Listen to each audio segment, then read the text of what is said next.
Reflexión sobre 2 de Timoteo 2:15. Un buen soldado de Jesucristo.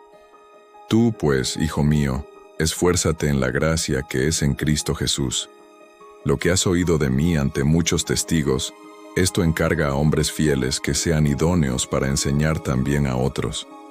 Tú, pues, sufre penalidades como buen soldado de Jesucristo. Ninguno que milita se enreda en los negocios de la vida a fin de agradar a aquel que lo tomó por soldado.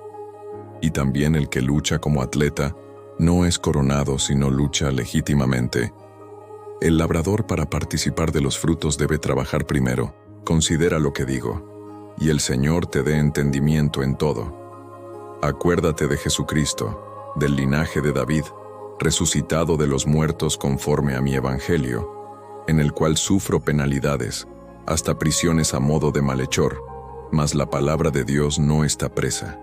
Por tanto, todo lo soporto por amor de los escogidos, para que ellos también obtengan la salvación que es en Cristo Jesús con gloria eterna. Palabra fiel es esta: si somos muertos con Él, también viviremos con Él. Si sufrimos, también reinaremos con Él. Si le negaremos, Él también nos negará. Si fuéremos infieles, Él permanece fiel. Él no puede negarse a sí mismo. Un obrero aprobado. Recuérdales esto, exhortándoles delante del Señor a que no contiendan sobre palabras, lo cual para nada aprovecha, sino que es para perdición de los oyentes. Procura con diligencia presentarte a Dios aprobado, como obrero que no tiene de qué avergonzarse, que usa bien la palabra de verdad.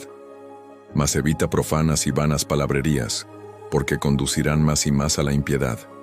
Y su palabra carcomerá como gangrena, de los cuales son Himeneo y Fileto, que se desviaron de la verdad, diciendo que la resurrección ya se efectuó, y trastornan la fe de algunos.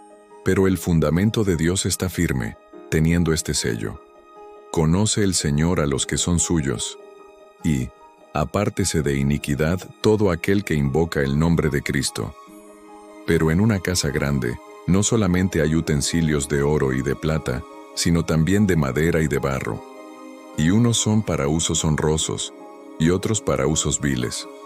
Así que, si alguno se limpia de estas cosas, será instrumento para honra, santificado, útil al Señor, y dispuesto para toda buena obra.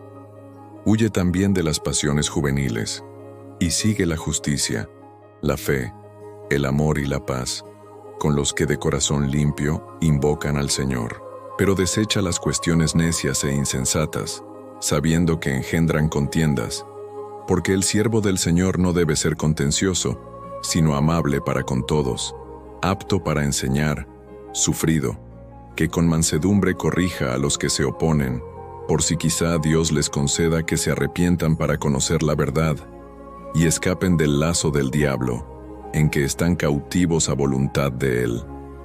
La vida cristiana es un camino continuo de aprendizaje y crecimiento.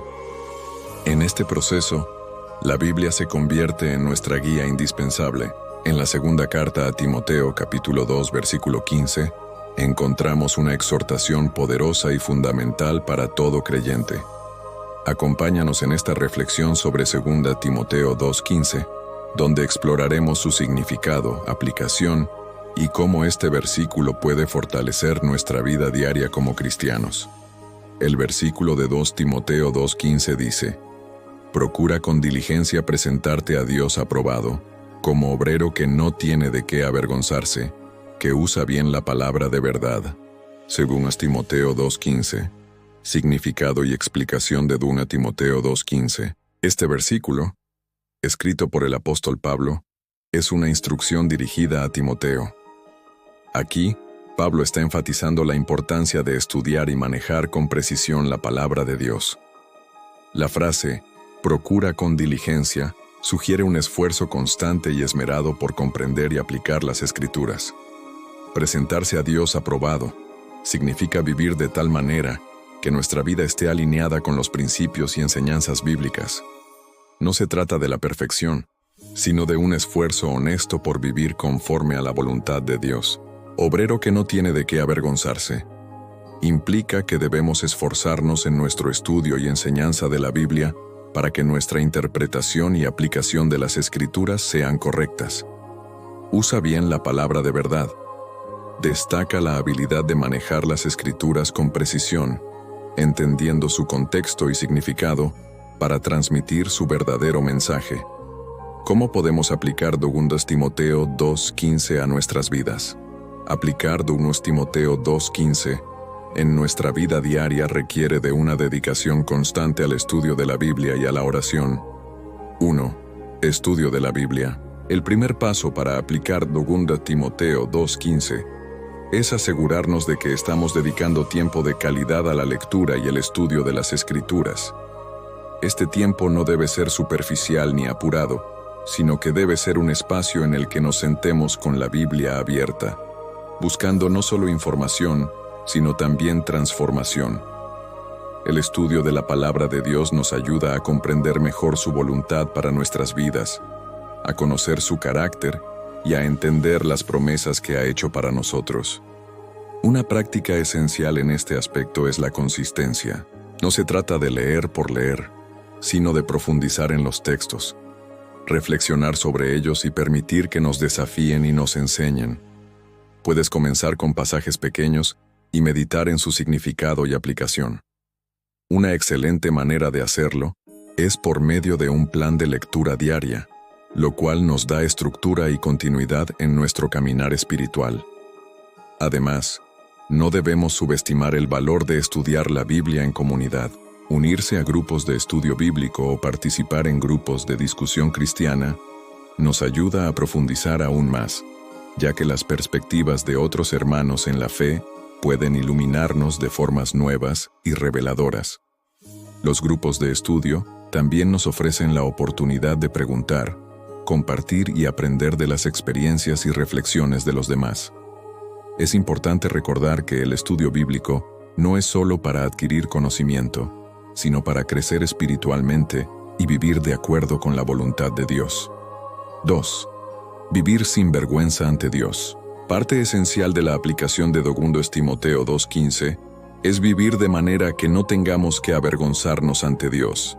Esto significa que nuestras acciones, decisiones y actitudes deben reflejar los valores y principios cristianos, tanto en lo público como en lo privado. Vivir sin vergüenza ante Dios es una llamada a la integridad, a la sinceridad y a la autenticidad en nuestra vida cristiana. Es un recordatorio de que nuestra relación con Dios no debe ser algo superficial, sino que debe penetrar en todas las áreas de nuestra vida. Para vivir de esta manera, debemos ser intencionales en nuestras elecciones diarias, buscando siempre hacer lo correcto, incluso cuando nadie nos esté observando. Esto implica vivir conforme a las enseñanzas de Jesús en cada aspecto de nuestra vida, en el trabajo, en el hogar, en nuestras relaciones y en nuestra vida pública. La vida cristiana no es solo un conjunto de reglas, sino una forma de ser, una manera de caminar en la luz de Cristo. El vivir sin vergüenza también involucra ser conscientes de nuestros errores y fallas, y estar dispuestos a arrepentirnos cuando fallamos. Es fundamental recordar que la gracia de Dios nos cubre, pero eso no nos exime de vivir conforme a su voluntad. Vivir sin vergüenza ante Dios es un compromiso con la santidad, con la pureza de corazón y con la diligencia en nuestra vida cristiana. 3. Compartir la palabra con precisión. Uno de los aspectos más importantes que Pablo resalta en este versículo es la necesidad de usar bien la palabra de verdad.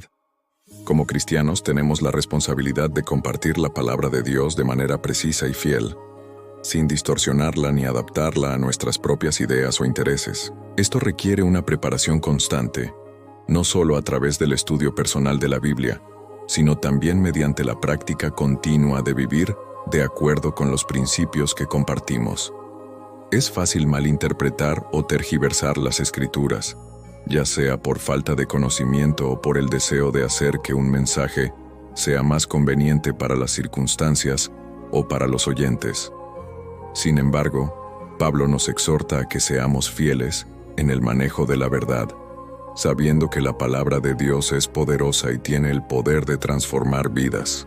Para poder compartir la palabra con precisión, necesitamos ser estudiantes dedicados de las Escrituras, tener una buena comprensión de su contexto histórico y cultural, y estar guiados por el Espíritu Santo para comunicar su mensaje de manera clara y fiel. Además, compartir la palabra no se limita a hablar o enseñar. También incluye cómo vivimos nuestra vida diaria. Nuestras acciones deben ser un reflejo de la verdad que proclamamos. A veces, el testimonio más poderoso de la palabra de Dios es vivirla con autenticidad, mostrando a otros lo que significa ser seguidor de Cristo a través de nuestras obras. 4. Compromiso con la preparación constante. Ser un obrero que no tiene de qué avergonzarse implica también un compromiso con la preparación constante. No podemos ser negligentes con el tiempo que Dios nos da para conocerlo mejor. Al igual que un obrero que se prepara con sus herramientas y habilidades para hacer su trabajo de manera efectiva, nosotros debemos capacitarnos continuamente en la palabra para poder compartirla con precisión y para poder vivir de manera que honremos a Dios. El estudio de la Biblia, la oración y la reflexión constante nos permiten no solo saber qué decir, sino cómo vivir de manera coherente con lo que enseñamos. La preparación no es solo intelectual, sino también espiritual. Necesitamos depender del Espíritu Santo para iluminar nuestras mentes y corazones, de manera que nuestra comprensión de la palabra se traduzca en una vida transformada. Personalmente, he encontrado que mantener un diario de reflexión me ayuda a conectar lo que aprendo de las Escrituras con mi vida cotidiana. Es sorprendente cómo pequeños momentos de estudio pueden tener un impacto profundo en nuestras decisiones diarias.